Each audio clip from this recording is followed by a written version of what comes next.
అందరికీ నమస్కారం. మీకు ఇప్పుడు లంగ్స్ కెపాసిటీ పెంచే 3 రకాల స్ట్రెచ్చింగ్స్ చూపిస్తున్నాను. లోయర్, మిడిల్, అప్పర్ 5 లోబ్స్ ఉంటాయి లంగ్స్లో. Right side 3, left side 2. First stretching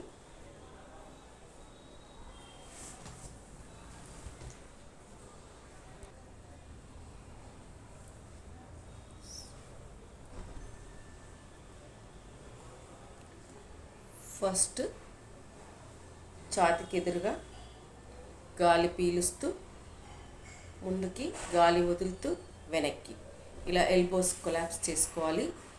and ఇప్పుడు నుదురుకి ఎదురుగా మిడిల్ లోబ్కి inhale up, exhale back, inhale up, exhale back. ఇలా 5 to 10 రౌండ్స్ ఒక్కొక్క స్ట్రెచ్చింగ్ ఇవ్వాలి.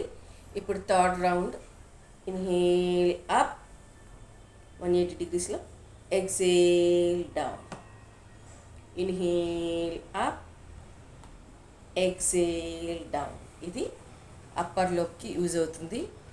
ఇలా స్ట్రెచ్చింగ్ చేయడం వల్ల మన లంగ్స్ కెపాసిటీ, ఎలా అయితే బెలూన్ను మనం ఊదేటప్పుడు స్ట్రెచ్ చేస్తామో అలాంటి స్ట్రెచ్చింగ్ అనేది లంగ్స్కి జరుగుతుంది. అప్పుడు ఆక్సిజన్ లోపల ఉంచే కెపాసిటీ, హోల్డింగ్ కెపాసిటీ బాగా పెరుగుతుంది. ఇది అందరూ చేయడానికి ప్రయత్నించండి. Thank you all.